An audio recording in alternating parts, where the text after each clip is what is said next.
Welcome to Snigdha's kitchen. Snigdha রান্নাঘরে সকলকে স্বাগত জানাই। আজকে আমি তৈরি করব খুব সিম্পল একটা রেসিপি, সাদা আলুর চচ্চড়ি।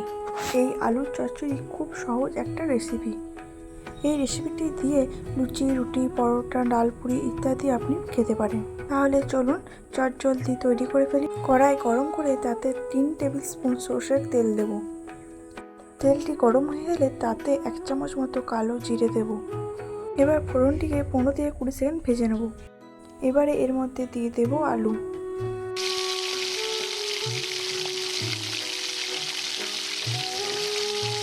এবার ভালো করে নেড়ে চেড়ে ভাজতে থাকবো। আলুটি 10 মিনিট মতো ঢাকা দিয়ে কুক হতে দেবো।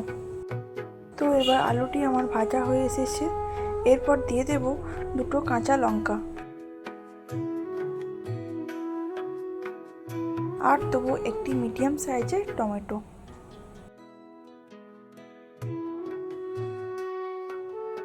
এরপর দেবো নুন। তো আপনারা আলুর পরিমাণ বুঝে নুন দেবেন।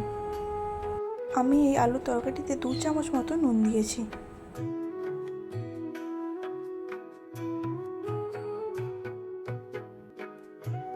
এরপর অ্যাড করব 1/2 চামচ মতো জিরে গুঁড়ো।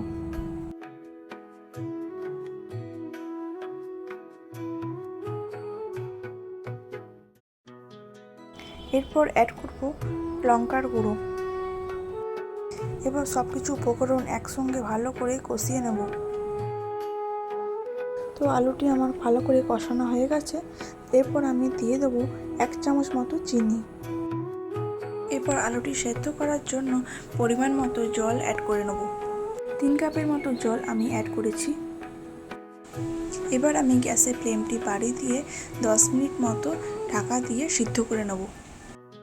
তো 10 মিনিট আমার হয়ে গেছে। এবার দেখে নেব আলুটি সিদ্ধ হয়েছে কি না। আলুটি আমার তৈরি। তো এবার গরম গরম লুচি, রুটি, পরোটা যার সাথে ইচ্ছা আপনি পরিবেশন করতে পারেন। পুরো ভিডিওটি যদি দেখে আপনার ভালো লাগে তবে প্লিজ একটি লাইক কমেন্ট করবেন। আর যদি এই চ্যানেলটি সাবস্ক্রাইব না করা থাকে তাহলে চটজলদি চ্যানেলটি সাবস্ক্রাইব করে পাশে থাকবেন। তৈরি হয়ে গেছে আমাদের গরম গরম আলুর চচ্চড়ি।